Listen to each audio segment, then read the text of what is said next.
Está no ar Gente que Fala, o melhor programa de debates do rádio brasileiro. Gente que Fala tem texto e direção geral do jornalista Fausto Camunha. Gente que Fala reúne de segunda a sexta-feira formadores de opinião para discutir as principais notícias do dia. Gente que Fala tem o selo de qualidade ABCOM.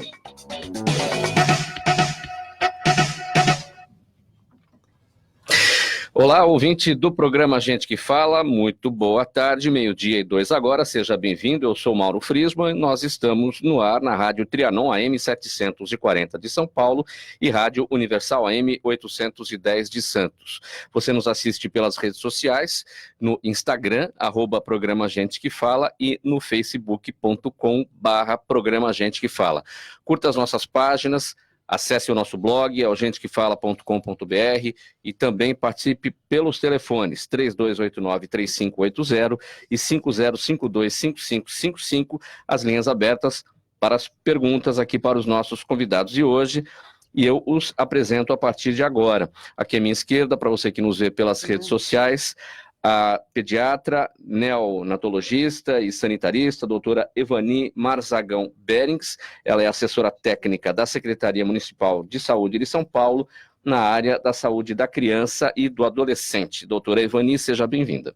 Muito obrigada. Agradeço o convite em nome da Prefeitura Municipal de Saúde para poder estar aqui participando desse importante programa, poder falar à população de São Paulo. Obrigado pela gentileza. Também conosco aqui à esquerda o médico veterinário, Dr. Thomas Faria Marzano, presidente da Comissão Técnica de Clínicos de Pequenos Animais do Conselho Regional de Medicina Veterinária de São Paulo. Dr. Thomas, seja bem-vindo. Boa tarde, Mauro. Boa tarde, ouvintes. Boa tarde, telespectadores do Instagram e Facebook também. Agora, aqui à minha direita, o médico angiologista e cirurgião vascular, Dr. Dácio Prota, da Circulação Clínica de Condicionamento Físico. Dr. Dácio, seja bem-vindo mais uma vez ao Gente que Fala. É um prazer estar aqui e esclarecendo as dúvidas sobre doenças vasculares e atividades físicas correlatas, tá? E fechando a mesa, nossa bancada de hoje aqui do programa Gente que Fala, o terapeuta holístico Guilherme Lutz, idealizador do projeto Amor e Gratidão. Seja bem-vindo, Guilherme. Obrigado mais uma vez, estar aqui com você, Mauro. Hoje vamos falar sobre a importância de beber a água com consciência e verbalizar e pensar palavras positivas. É isso aí. Vamos ao nosso primeiro tema. A Secretaria Municipal da Saúde vem realizando uma série de ações durante a Semana Mundial do Aleitamento Materno, que vai até amanhã. As ações também fazem parte do Agosto Dourado, é o mês que promove a amamentação natural e desenvolve a saúde dos bebês. A cor foi escolhida em referência ao padrão ouro de qualidade do leite materno. Esse aqui é o assunto para a doutora Evani.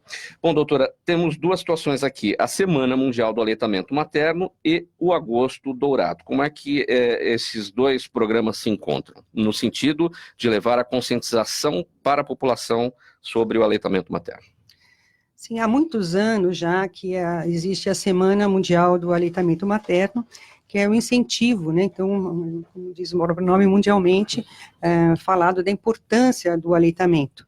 E há uns poucos anos, são uns 4 anos, já foi estendida essas ações para o mês todo. Então, para lembrar dessa importância do aleitamento e desenvolver ações, porque o aleitamento ele envolve várias áreas, né? Várias áreas, envolve várias categorias profissionais, ele envolve desde médicos, são os pediatras, são os infectologistas, obstetras, os fonoaudiólogos, dentistas, e também a própria sociedade, né? A indústria, o comércio. Então, lembrar dessa importância. E esse ano, o tema escolhido é bem pertinente, porque capacite os pais e promova a amamentação agora e no futuro. Então, isso quer dizer, você tem que envolver toda a sociedade nesse aleitamento, que a mãe, ela não pode estar sozinha, solitária, né, no aleitamento. Então, é um dever de todos estarem auxiliando essa mãe, então envolvendo principalmente o pai, a família, os amigos, então que todos tenham essa consciência, porque a cor dourada foi escolhida por quê? Porque o leite humano é considerado ouro, né, ele é um ouro, E então, desse incentivo, quando agora é falado tanto, né, de alimentação saudável, você tem que se manter exercícios físicos e alimentação, aí começa essa alimentação saudável, é lá o nascimento, né, é ali nos primeiros dias de vida já, com o leite materno. Então, isso é uma conscientização de todos, nesse incentivo às mães no aleitamento materno. Quais são as principais dúvidas em relação a esse tema para as mães e também para os pais, né? O pai bem informado, evidentemente, que vai oferecer essa ajuda que a mãe precisa, conforme você destacou. Sim, as mães têm muitas dúvidas, muitas vezes ou que dói a amamentação, ou que o leite é fraco, ou que o leite é insuficiente, mas a gente sabe que isso não é verdade, né? Isso são mitos. Toda mulher, ela vai ter o leite materno, né? Assim como ela gerou a criança, ela vai desenvolver o leite materno. Então, para que isso possa ser promovido, a Prefeitura Municipal de São Paulo, ela tem vários programas, né, para alertar e auxiliar as mães. Então, já é uma cultura das unidades básicas em você falar sobre o aleitamento materno, desde a gestação, com grupos de gestantes, grupos de aleitamento, fazendo palestras. Então, nesses grupos, as mães podem ter oportunidade de estar se colocando e trocando experiências. Isso Eu tenho uma dúvida e me pergunto bastante se as mães que tenham próteses mamárias podem amamentar. Podem amamentar também, né? São poucos os casos em que as mães não podem amamentar, né? Que é quando HIV positivo ou quando tem uso de neoplásicos, de isótopos radioativos. Então, são poucos casos. Alguns medicamentos, mas muitos deles podem ser trocados por outros, né? Aí com acompanhamento médico, mas as restrições são muito poucas, né? As mães, elas podem... A amamentação não prejudica em amamentar. nada a prótese, né? Elas Não. têm dúvidas se é conveniente ou não. Não, não prejudica, tá? Então, Doutora, assim, a mãe tem que ser bem estruturada, então... eu acho que vale a pena falar para o pessoal que está ouvindo, qual que é a importância mesmo, né? Que a gente sempre fala que é importante, mas quais os benefícios do recém-nascido em ingerir o leite materno, o que ele cria quando ele ingere esse leite? Sim, são inúmeros benefícios, né?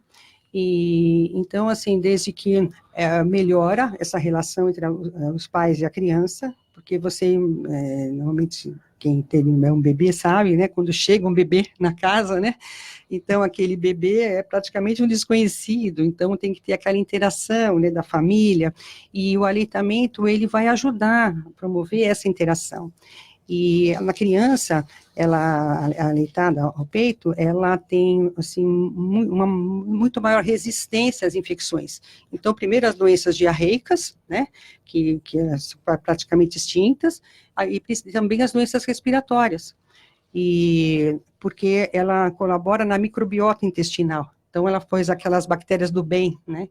Então, que ela promove, ela tem as imunoglobulinas que melhoram, né, essa defesa. Então, as crianças aleitadas, elas têm uma resistência maior. Então, em caso de uma infecção, elas vão se sair muito melhor do que aquelas que não foram aleitadas.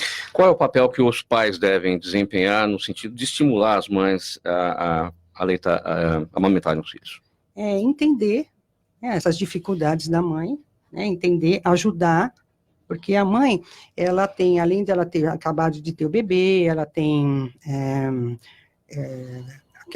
o corpo, né, muda, né, porque você tirou o bebê, né, o abdômen já murcho, né, ela tem aquela dificuldade, o leite vaza, então tem que ter esse entendimento e essa ajuda, tem que ter um incentivo, né, para ela, então é sempre ligada no afeto, né, ligada no amor, né, como o colega ali vai falar, e ajudá-la, mesmo porque o aleitamento, ele vai contribuir para que até essa mulher volte mais rapidamente à forma, porque o aleitamento, ele estimula, né, um hormônio que faz a contração do útero, então esse útero vai voltar mais rapidamente.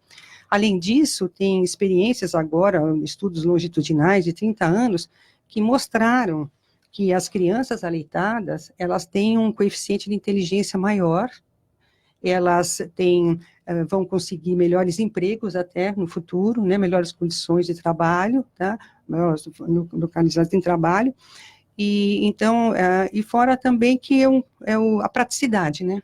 Porque a pessoa, o aleitamento é muito prático.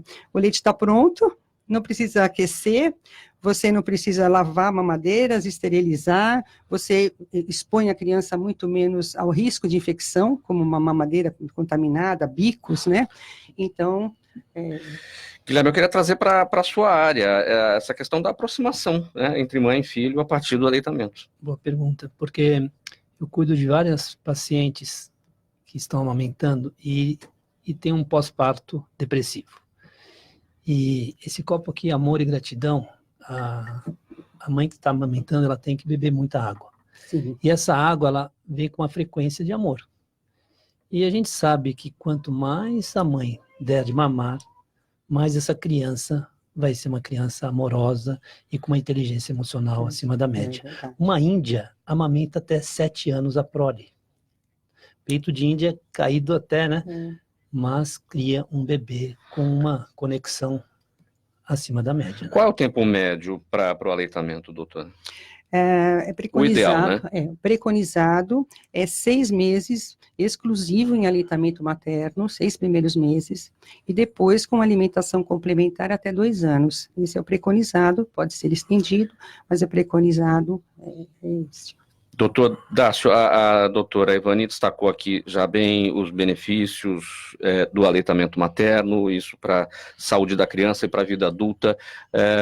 Levando esse tema para a sua área, como é que tudo isso evita problemas vasculares? Uma coisa que eu acho que eu escuto muitas vezes, a reclamação das mães é com relação à participação das pessoas, né, do marido principalmente, nas atividades de casa, para que elas consigam ficar mais dedicando, uma dedicação maior à criança, porque elas têm inúmeras coisas para fazer, né? Isso eu escuto muita gente falando que o marido não colabora. Então, às vezes tem que fazer um aleitamento muito rápido, preocupado, não conseguem relaxar. Isso eu acho que causa até um certo dano para essa relação entre mãe e filho, né? Doutor Thomas, você é um médico veterinário, vamos transportar isso para a saúde animal, né? Com certeza, com certeza. O que a gente... na saúde animal é um pouco diferente, né? Porque, querendo ou não, a mãe, ela é totalmente independente na natureza de cuidar dos filhotes. Então, quando na natureza, ela mesmo faz o nascimento dos filhotes sozinha, ela faz toda a limpeza e ela mesmo coloca para amamentar.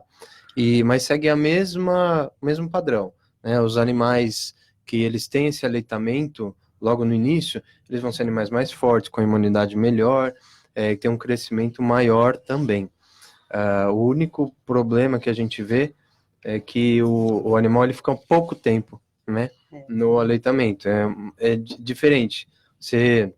A fêmea, ela, por 3, no máximo 4 meses, ela tá junto com o animalzinho fazendo esse aleitamento. Depois, a própria fêmea não quer mais, né? Então, já é a natureza já funcionando de uma maneira diferente. Você está falando para espécies, para todas as espécies, ou vamos falar dos domésticos? Dos domésticos, né? Isso.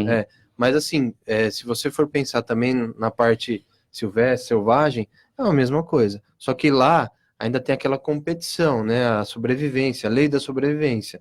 Aqui a gente já tem um tratamento diferenciado, a gente faz cesárea hoje nos animais, nos pets. Então, a gente tem que tomar muito cuidado de o animal voltar logo do procedimento anestésico para fazer esse aleitamento, para conseguir. Os fetos, os filhotes, eles também têm que não tomar muita anestesia para poder aumentar. Então, tem essa diferença principal. Muito bem. Quando as varizes aparecem, partir para a atividade física parece ser um caminho benéfico para reativar a circulação sanguínea. Mas aí surge a dúvida, será que vale qualquer tipo de exercício?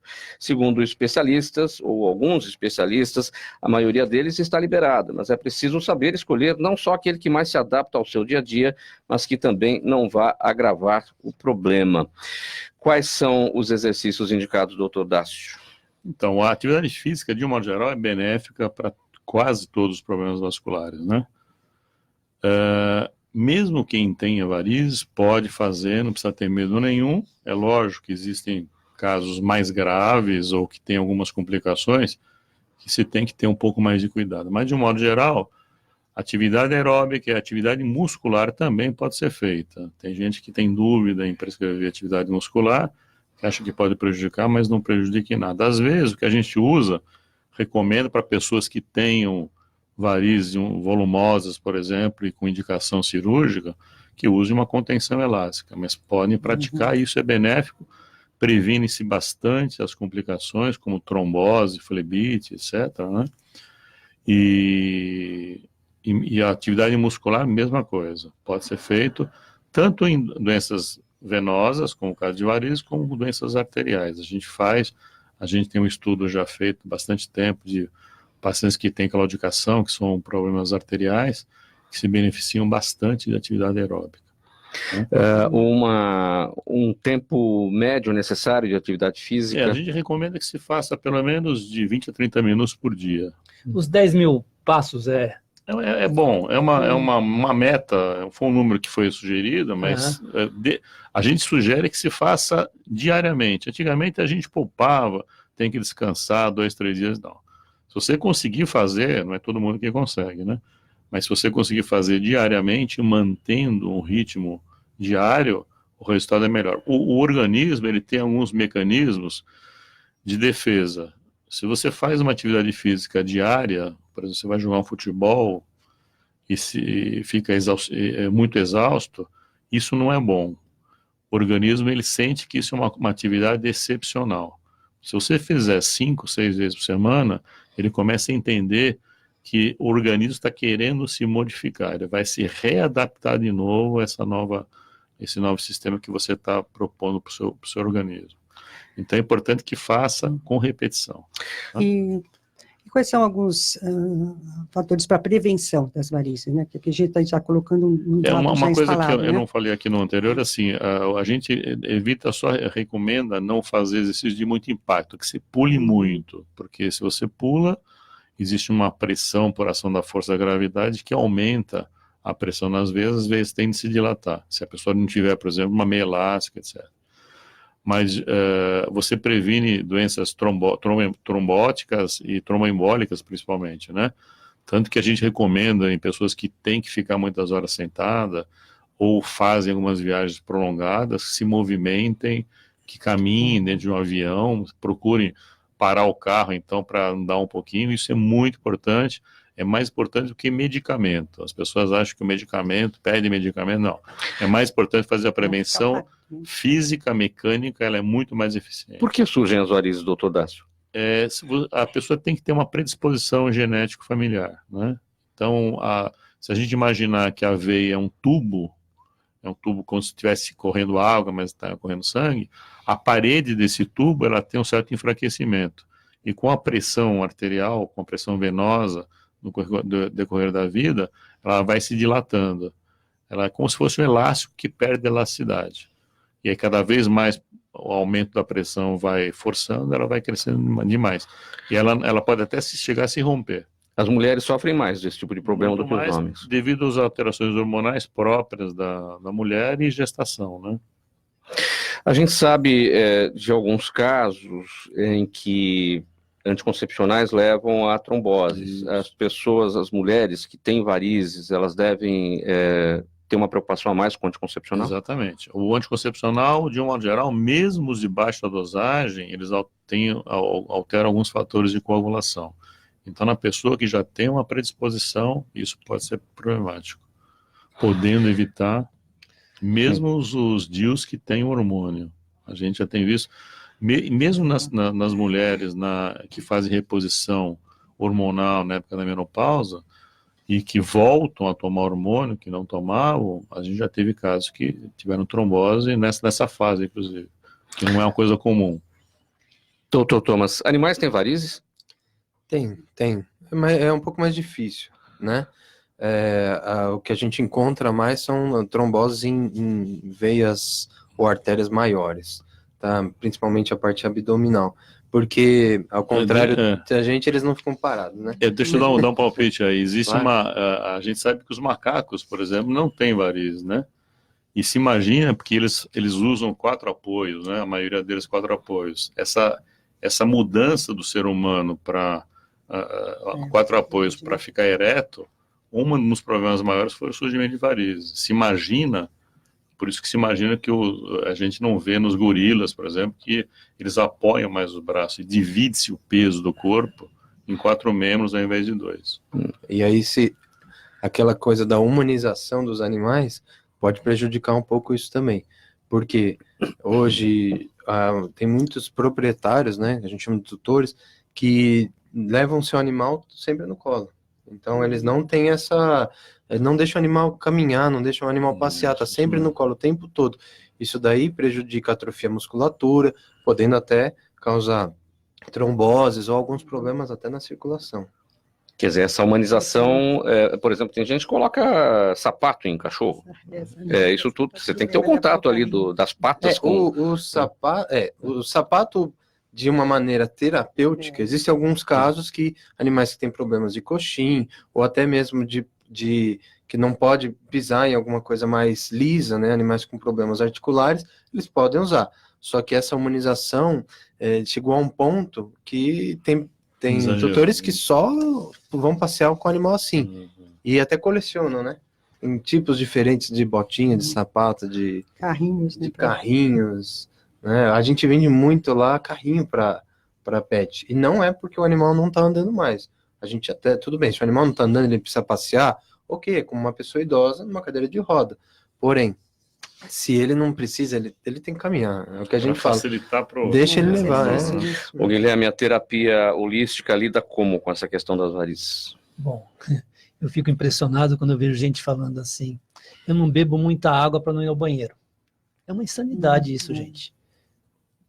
Você ficar mais do que 1 hora sentado, você está provocando não só varizes, mas uma enorme, né, quantidade de doenças no seu corpo. Eu sugiro sempre para os meus pacientes, um copo de água ali próximo e vá bebendo essa água com consciência, principalmente no amor e na gratidão. Qual a quantidade ideal de água por dia? Isso vai variar. Dizem que é 2 litros, mas isso vai depender também da pessoa, se ela tem problemas renais ou não tem. Essa pergunta é muito importante. Né?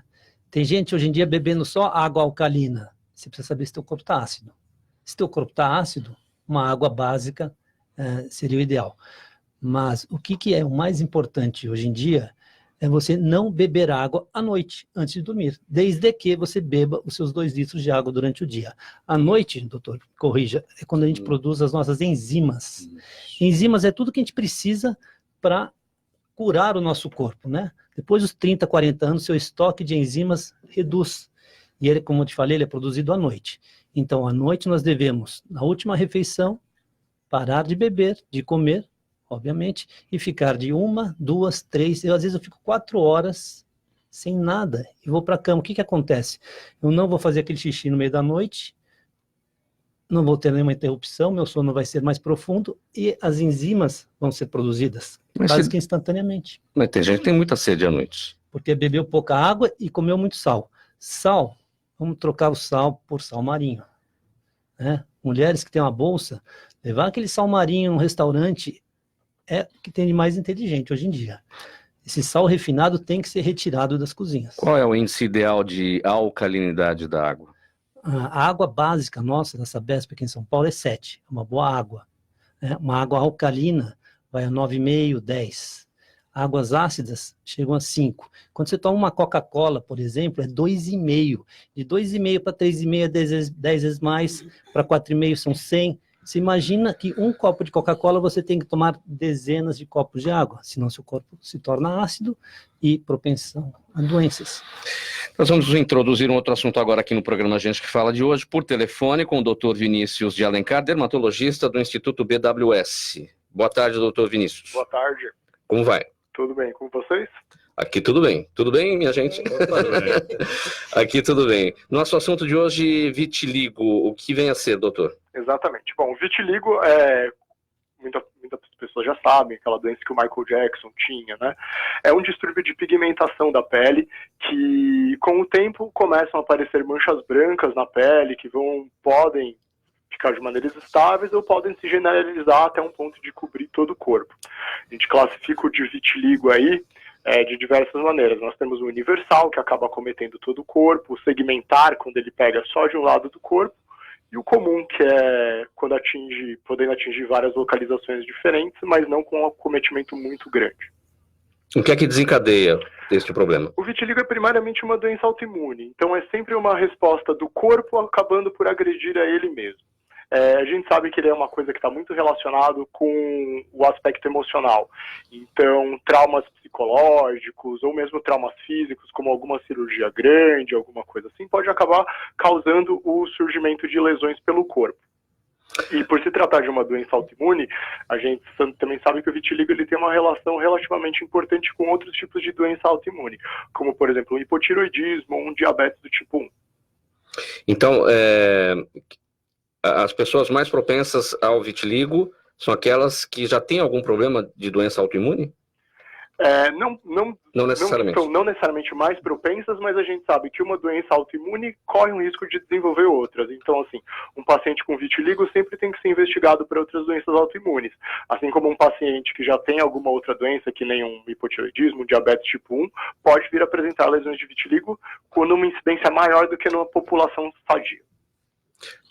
Pode aparecer em qualquer fase da vida, dependendo, como o senhor destacou, dos eventuais traumas. Exatamente. Qualquer momento da vida pode encadear o surgimento de lesão, desde a infância até a senilidade.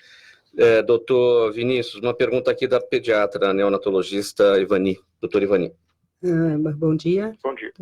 A respeito da incidência, o vitiligo ocorre mais em mulheres, nos homens, e tem uma ideia da taxa de incidência na população? Então, a incidência do vitiligo na população é em torno de mais ou menos 1%. Ele não tem preferência por sexo nem por idade para poder começar o quadro.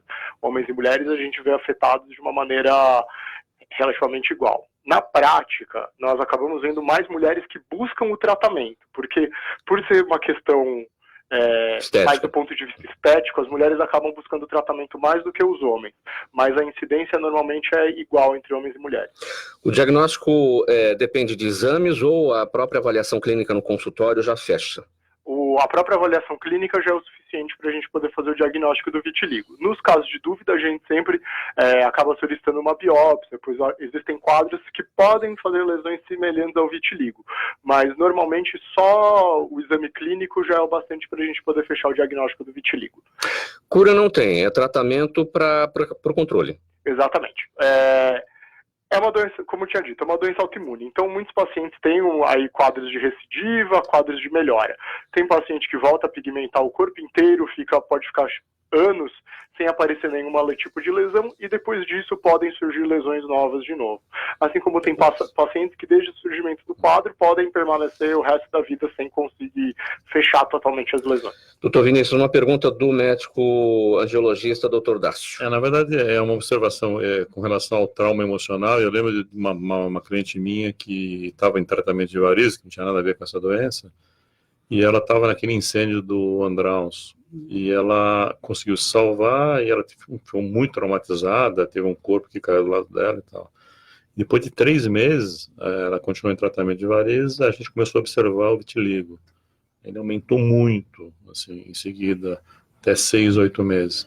Aí depois foi regredindo, ela com tratamento psicológico, tal, ela conseguiu melhorar e ter uma certa, parece que uma estabilização no quadro. Uma coisa que nós fazemos aqui na instituição, a maioria dos pacientes com vitiligo, nós acabamos encaminhando mesmo para psicólogo, para poder fazer o tratamento conjunto, para a gente poder melhorar tanto da parte emocional, que pode piorar e agravar o quadro, quanto tratar das lesões em si.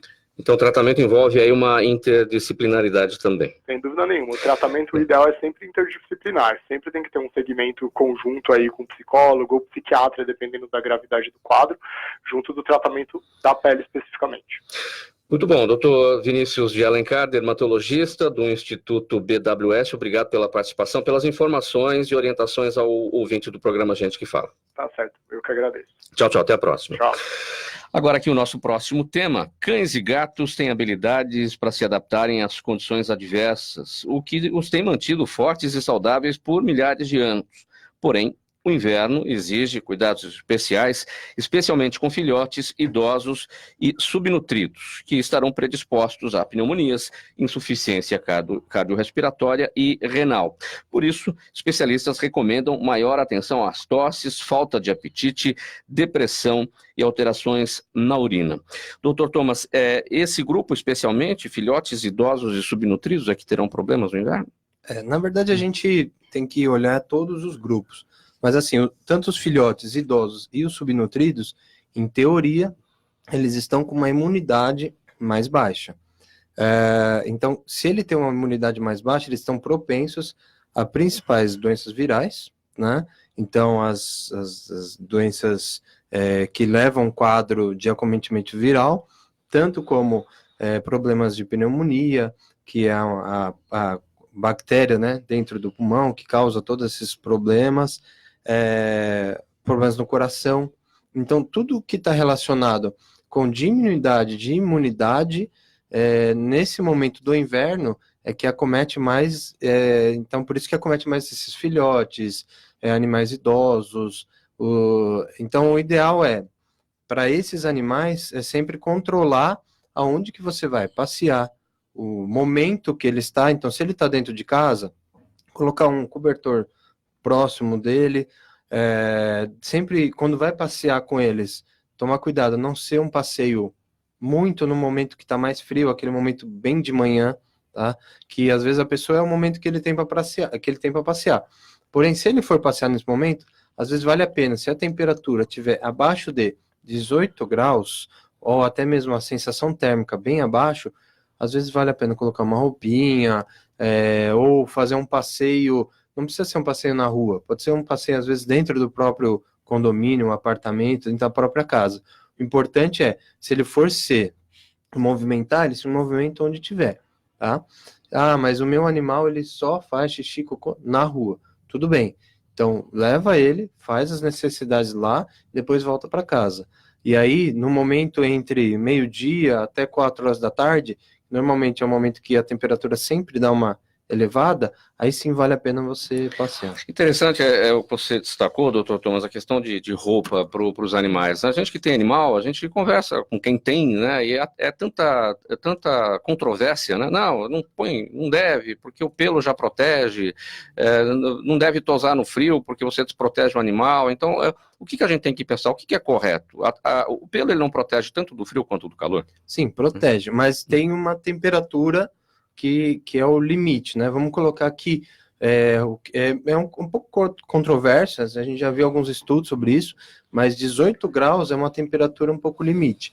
Pensar que, na natureza, o animal no frio, ele não ia sair, ele fazia a caça nos momentos de maior calor, no frio ele se esconde em cavernas e outros habitats desse modo. O que a gente faz? A gente pega, acomoda a nossa necessidade, e aí a gente sai com o animal em qualquer temperatura. Então, por isso que a gente fala, não precisa usar nos animais mais peludos, eles até têm uma capa maior de proteção. Porém, depois dessa temperatura, essa proteção diminui. Então, vale a pena colocar, a gente sempre fala, não deixa de roupa o tempo inteiro. Se vai sair com o animal, se a temperatura tá fria, pode colocar, não tem problema. Por quê? A pele também tem que respirar. Então, a gente tem que tomar cuidado. Animais com problemas de pele, com qualquer outra comorbidade na pele, tem que ser avaliado por um médico veterinário se existe essa possibilidade. Uma coisa bem legal que você falou em relação à tosa. O pessoal acha que o pelo protege somente no frio, mas ele protege também no calor. Existem estudos que fizeram através de termografia a foto de animais, um exemplo, um golden, tá? Que ele foi tosado, só a parte de baixo, a parte de cima continuou. Eles observaram que a temperatura corpórea do animal, onde ele não tinha o pelo, era maior do que onde ele continuou com o pelo. Então, cada um tem a sua espécie. Claro que, nesse momento de frio, todos tem essa propensão. No de calor, a mesma coisa. Então o animal, o pelo protege? Então vamos deixar ele a 30, 32 graus, no meio de uma temperatura do Ibirapuera correr. Falo, mas se você consegue correr nessa temperatura, nesse jeito, eu imagino assim, nós temos pelo também, então vai pelado, 32 graus na temperatura, sem tênis, correndo em Ibirapuera. Você consegue? Não. Por que você deixa o seu animal fazer isso? Então, os dois extremos são complicados. Mas acho que é importante, talvez, o proprietário do animal conhecer a gênese dele para saber, no passado, quer dizer, aquele animal, o que ele representava, né? Porque hoje todos estão humanizados, a gente quer tratar como uma pessoa praticamente, né? Mas a gente tem que olhar esse ponto também. Com certeza, e até pensar, a gente fala às vezes de cachorro, mas o gato ele é um outro tipo totalmente diferente, ele demorou mais para ser domesticado. Então, algumas coisas que a gente faz hoje para o cão, no gato, ele pode intoxicar. O jeito que você manuseia um gato, tanto que quando vai um animal no hospital, um gato no hospital, a gente tem que tomar cuidado, até a sala específica para isso, tem que ter um aroma, para eles não se estressarem, porque o estresse para o gato é muito pior que o cachorro. O estresse, em alguns gatos, quando eles têm algum problema e você estressa segurando ele pode até ser fatal. E o banho do pet no inverno? Tem gente que dá banho em casa, e a gente gosta de deixar a temperatura mais quente para a gente, para o nosso banho. Para o animal também tem que prestar atenção nisso, ou é uma água mais tranquila, mais morna? São algumas dicas que eu sempre falo para banhos em casa, tá? Primeiro, a água tem que ser morna, nem muito quente, nem muito fria. Outra coisa, colocar um algodão parafinado no ouvidinho, dentro do ouvido do animal. Para quê? Para que a água não entre no conduto auditivo, que pode causar uma otite ou alguma inflamação, alguma contaminação bacteriana ali dentro do ouvido também. Outra coisa, terceira dica, tem que secar com uma toalha, secar bem o animal e com um secador também. Aquela coisa de, eu dou aquele banhão de mangueira, deixo ele secar no sol, isso daí, principalmente agora no inverno, por mais que esteja sol, é o vento. Então essa é a quarta dica. E a quinta se você notar qualquer problema que eu dei um banho, ele sentiu alguma coisa, ou eu percebi que ele mancou um pouco, ou eu vi alguma lesão de pele, leve a um veterinário. Porque o pessoal fala, mas isso daí é só um machucadinho, isso daí é só alguma coisa. É que nem os doutores estão falando. Se uma pequena coisa pode se transformar numa grande. A gente já viu vários animais, claro, hoje os tratamentos melhoraram, mas vários animais que, por causa de um problema pequeno, sofreram intervenções cirúrgicas grandes, precisaram passar dias internados. Então, essas são as 5 dicas que eu vejo, principal, que quem está dando banho em casa. Muito bom. Passa aqui para o nosso próximo tema. Você quer ser vitamina ou toxina? Com essa pergunta, o terapeuta holístico Guilherme Lutz desenvolveu os copos Ho Oponopono. Pesquisador sobre o bem-estar e qualidade de vida, ele usa a água para demonstrar a influência que o ambiente, as palavras e os sons têm sobre as nossas vidas. Segundo Guilherme Lutz, as palavras amor e gratidão, por exemplo, transformam as moléculas de água em um lindo cristal curador capaz de trazer paz, harmonia e positividade para o seu dia a dia. Guilherme, todo mundo quer positividade, quer harmonia, quer paz, e como é que faz para você manter o pensamento nessa direção, sem aqueles desvios de que hoje a coisa não está bem, e deixar escapar esse foco, né? Não vai esquecer de ser um bom menino. Você já mandou pessoas esquecer, né? Não vai esquecer de tirar o frango do congelador. O universo não lê não. Se eu falar para você, martelo, computador, celular, não, palavra não, você não consegue absorver nada, não vem nada da sua mente, tá certo? Então, na verdade, essa minha pesquisa, eu sou fã do Masaru Emoto, aquele japonês que descobriu que, eu até trouxe um folder aqui, se a televisão conseguir, isso aqui são cristais criados na água, positivos, né? Os bonitos aqui são cristais que foram criados com as palavras positivas. Quando você fala uma palavrinha negativa como raiva, o seu idiota, o cristal da água desaparece. Nós somos 90% de água. Então, A pergunta é, você quer ser vitamina ou toxina? E pensando nisso, eu criei os copos Amor e Gratidão, que você encontra no meu site amoregratidão.com.br. O que é esse copo?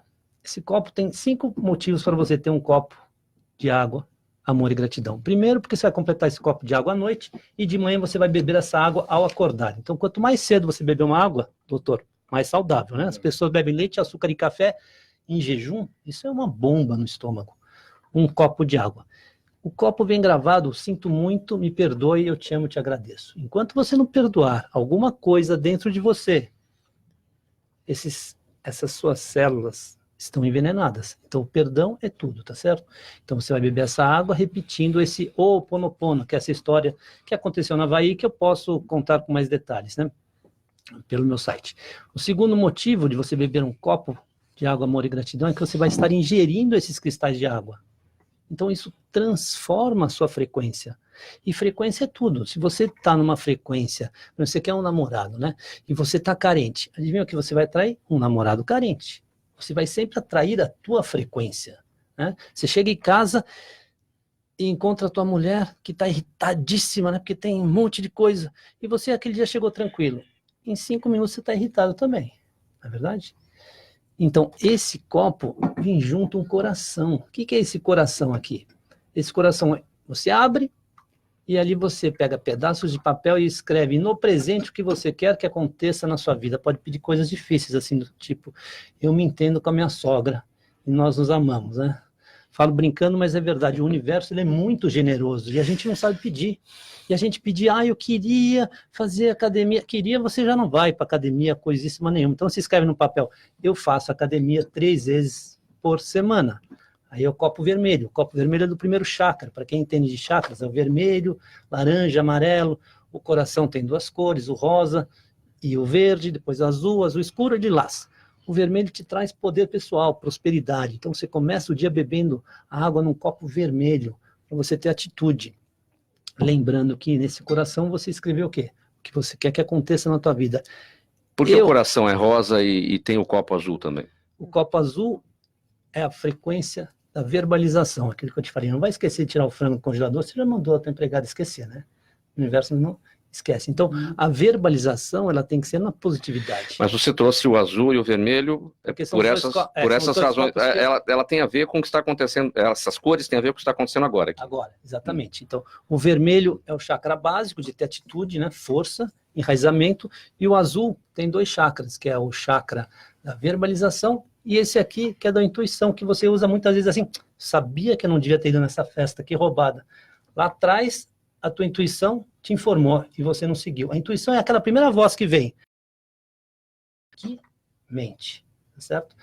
Eu ensino também você a trabalhar à noite um golinho de água, porque, como eu te falei, eu não bebo água antes de dormir, apenas um golinho, e mentalizar os seus pedidos já acontecendo. Mas aí não é você que vai fazer eles acontecerem. É esse universo maior, essa sincronicidade do universo. Daí é para falar horas aqui sobre os copos de amor e gratidão. Deixa eu voltar um pouquinho no início das suas informações. Você falou que o universo não entende, não leu, não. Se eu fizer um intervalo agora aqui, eu disser para o público que está acompanhando, não saia daí, a gente volta já, significa saia daí, a gente volta já. E aí a tendência é o público mudar de emissora e vai ouvir outra coisa e não volta mais? Exatamente. Um exemplo prático. Mais ou menos. Não pensa num macaco comendo uma banana. Você pensa no macaco comendo a banana. Pois é. Então, o universo é muito generoso. Nós não sabemos pedir. A gente fica assim, eu queria... E muitas vezes você projeta, né? O que infelizmente ou felizmente, o que a gente mais precisa? O dinheiro, né? Então, a gente está muito refém do dinheiro. Não ter dinheiro te deixa com a respiração, que você nem sabe que a respiração tem 4 tempos, que é puxar o ar, segurar e soltando. Isso te aquieta, te acalma. Tá certo? Então a gente está numa energia que a gente não para nem para pensar o que você quer para sua vida, o que você quer realmente que aconteça. Eu estou sem dinheiro, né? Você encontra uma pessoa no sinal pedindo dinheiro, o que você fala? Eu não tenho. Você já decreta até que você não tem dinheiro? Não, hoje eu não tenho. Aquela pessoa que pensa que está com pouco dinheiro porque ganha pouco, né? Se pensar, eu não quero ganhar pouco, ela vai continuar ganhando pouco. Ela tem que dizer, eu quero ganhar muito. Usar a verbalização na positividade. Tá? Isso faz toda a diferença. Lembra de fazer isso. Quando você vê duas crianças brigando, você quer parar de... Não, faça uma frase positiva. Vem aqui e faça isso. Porque quando você coloca o não, o teu irmãozinho vai continuar brigando com a irmãzinha. Isso é para tudo. Nós precisamos saber pedir. Precisamos decretar o que a gente quer para a nossa vida. Mas agradecer primeiro. Sempre. Por isso que as 4 frases do Ho Oponopono. Sinto muito, me perdoe, eu te amo, eu te agradeço. Em 30 segundos eu conto essa história que é real e verídica. Isso aqui aconteceu no Havaí, num manicômio de alta periculosidade. Um médico assumiu a diretoria e a única coisa que ele fez foi pegar o prontuário dos presos e a distância repetir. Pensando nele. Por que ele tinha, né, tudo aquilo? Eu também tenho um pouco disso aqui. Sinto muito, me perdoe. É sentir o que está acontecendo, me perdoar. Eu te amo, eu te agradeço. Em 4 anos e meio, ele curou 96% dos presos. Só com esse mantra. Sinto muito. Isso aqui não é religião. Isso aqui é apenas uma verbalização. Você consegue ser positivo 100% do dia? Quer dizer, claro, nas 8 horas que você está dormindo, mas nas outras 16... Eu consigo, e é que eu faço muito para meus pacientes. Você vai ver um filme de terror, você pode escolher se você come os dedos ou simplesmente assistir e falar, aquilo não me incomoda. Porque quando alguém apronta com você... Mas o Hitchcock queria que te incomodasse, né? Você está quebrando o Hitchcock, hein? Estou brincando. Quando alguém te incomoda, foi o outro que te incomodou ou você que permitiu de verdade? É sempre você que se permite. É sempre você que se permite ficar irritado com o teu parceiro. Alguma pergunta, doutora? Eu concordo, né, que essa coisa da positividade do não, mesmo porque na área de educação infantil também, né, você ia dizer, não faça isso, não faça aquilo, não suba aqui, né, então isso a gente não recomenda, né, não, né, mas não é recomendado porque realmente não ensina a criança, né, senão ele não vai ensinar. E agora, eu só não entendi, assim, nos copos, então você recomenda beber água nesses copos mesmo durante o dia? Como é que é você levar os seus copos? Como que funciona? À noite você completa eles com água, né? Ele vai fazer essa leitura dessas palavras positivas. E olha que lindo o cristal, à vontade. Olha que lindo o cristal que se forma. Você vai estar ingerindo esses cristais acima. Tá certo? Que material é esse? É vidro mesmo? Tem que ser vidro. Porque o copo azul, eu sugiro até que você deixe algumas horas no sol. O sol traz uma frequência na água impressionante. Você deixa esse copo na água, inclusive para quem tem cachorro, gato, e tem pesquisas já comprovando que se você alimentar o seu cachorro com uma água com uma frequência elevada, o que é frequência? É o quanto essa água aqui é positiva, quanto ela está vibrando. Ele pode viver mais, 1 ano, 2 anos, para quem tem um cachorro, é uma eternidade. Né? Porque 14, 15 anos é muito pouquinho, né? Quais são os problemas, então, de tomar água num copo descartável? O plástico, principalmente, né? O plástico é um malefício enorme, além de poluir toda a natureza. Bom, gente, olha, vamos aqui para as perguntas do público. Nosso tempo do programa já está acabando. Vou começar com você, Guilherme, já que a gente está nesse papo. O Marcelo de São Caetano do Sul pergunta quais são as divergências entre procedimentos holísticos e psiquiatria.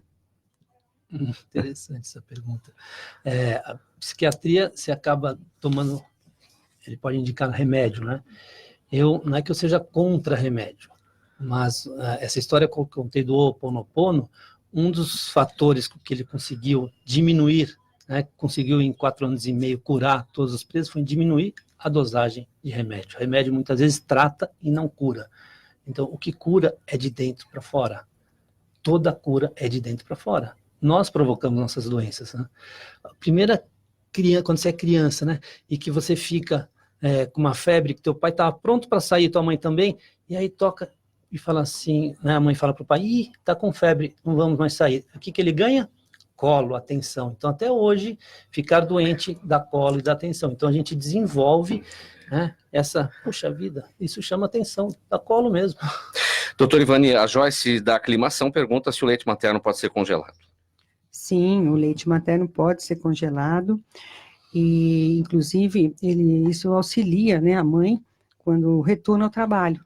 até na prefeitura municipal está sendo desenvolvido, tem uma articulação até com a educação e a saúde, que são o SEI Amigo do Peito, que são as creches, né, de educação infantil, onde essas creches, elas são ambientadas, né, para receber a mãe para o aleitamento, as mulheres podem ir amamentar, né, no momento que elas quiserem, ou então elas podem levar o leite congelado, né, tem as técnicas para isso, de higienização, né, limpeza, elas ordenham a mama e levam, e esses 6, já estão, vários foram entregues agora, há poucos, um mês, 300 selos já, de creches ambientadas. E tem os bancos de leite, né, que fornecem o leite, principalmente para as crianças prematuras. Outra questão, doutora, o Marcos de Pinheiros pergunta se existe o leite materno fraco. Você já destacou no início do programa que é mito, né? Que a gente pode falar mais? Não, isso é um mito, não existe leite materno fraco. No início, no princípio, quando começa o processo do aleitamento, vem aquele líquido que é o colostro. Então, o colostro, ele é um leite especial exatamente para o bebê que acabou de nascer. Então, os primeiros dias, esse leite que ele é assim, a cor dele, né, ele é ralinho, mas ele é um leite muito rico em proteínas e imunoglobulinas. Então, ele é excelente para essa criança, principalmente o prematuro. Então, não existe leite fraco, nenhuma mulher. O leite, ele contém tudo o que a criança precisa, em quantidade de água, né, proteínas e gorduras. Doutor Thomas, a Clarice do Morumbi pergunta se existe época certa para vacinar os animais. Na pergunta dela aqui, na esteira disso, eu vou fazer uma pergunta. Estamos no mês de agosto, ainda é chamado o mês do cachorro louco? Sim. Tem a ver essa história? A vacina da raiva agora? Na verdade, criou-se esse mês do cachorro louco, porque antigamente era uma época que as cadelas ficavam mais no cio. Então, os animais, eles se aglomeravam mais para poder fazer a procriação. Por isso que é o cachorro louco, né? Que fala que o cachorro fica louco por causa da fêmea. Então, eles colocaram essa época de vacinação por causa do contato dos animais, tá? Mas não tem uma época certa de fazer vacinação. O ideal é ir no veterinário e dar um protocolo certo de vacina, porque tem vacinas que podem ser tomadas anualmente. A da raiva, no Brasil, ela é anual, tem que ser anual, né? Porque ainda não somos um país sem a raiva animal. A V10. E a vacina antirrábica, né? A V10, que é a múltipla, né? A gente chama ela de múltipla. Já existem alguns estudos, e fora do país também já está vindo alguma coisa, que alguns animais, antes de vacinar, a gente pode fazer uma titulação de quais os anticorpos o animal tem, porque também muita vacina é ruim. Então, procurar um médico veterinário, mas não ter uma data certa de vacina. Doutor Dácio, o Jaime do Jardim Bonfilholi pergunta se os problemas circulatórios em fases mais agudas podem levar a amputações. A amputação geralmente ela ocorre em problemas arteriais. Problemas venosos são muito raros. Mas geralmente, ou uma doença que evolui muito rapidamente, ou que é mal cuidada, ou que não é feita nenhuma prevenção, isso sim pode acontecer. Mas hoje em dia, com os cuidados mínimos, um acompanhamento mínimo de saúde, até não precisa nem ser com um especialista, esse tipo de coisa está cada vez diminuindo mais. E ainda, doutor Dácio, a Marina de Santos, existe relação entre verão e inverno e as varizes? Sim. O calor dilata mais as veias mais dilatadas, acumulam mais sangue, dão mais sintomas, dor, peso na perna. Doutor Dácio, 10 segundos para a sua despedida. Obrigado pelo convite, estamos aqui dispostos a esclarecer qualquer dúvida, é só ligar para vocês aqui a gente passar as perguntas. Muito obrigado pela presença. Guilherme, sua despedida em 10 segundos. Estou à inteira disposição, me encontrem no amoregratidão.com, amoregratidão.com.br, e é só me mandar um WhatsApp, teria o maior prazer de me colocar à disposição. Doutor Ivani, sua despedida. Agradeço a todos essa oportunidade e estaremos sempre à disposição na Prefeitura de São Paulo, a poder comentar, falar todas as ações que são desenvolvidas em benefício da população. Muito obrigada. Doutor Thomas. Bom, qualquer coisa que vocês precisarem, algumas dúvidas, a gente está com o site do Conselho Regional de Medicina Veterinária do Estado de São Paulo, ou também no meu Instagram, @thomasmarzano, THOMAS Marzano. Quero agradecer em nome da equipe do programa Gente que Fala, a presença de vocês todos hoje aqui, a pediatra a doutora Evani Marzagão Berings, o médico veterinário doutor Thomas Faria Marzano, o angiologista, cirurgião vascular doutor Dácio Prota, desculpe o tropeço aqui, Dácio Prota, e o terapeuta holístico Guilherme Lutz. Na mesa de som, o Cléo Rodrigues, apresentação minha, Mauro Friesman, pauta e redação Pedro Esquiavon, diretora de produção Zenilda Salvato, direção-geral do jornalista Fausto Camunha. Do outro lado do programa Gente que Fala, você, ouvinte, a razão da nossa presença aqui. Fique agora com o Caio Sorriso Show, alegrando o início da sua tarde. Tchau, até o programa de amanhã.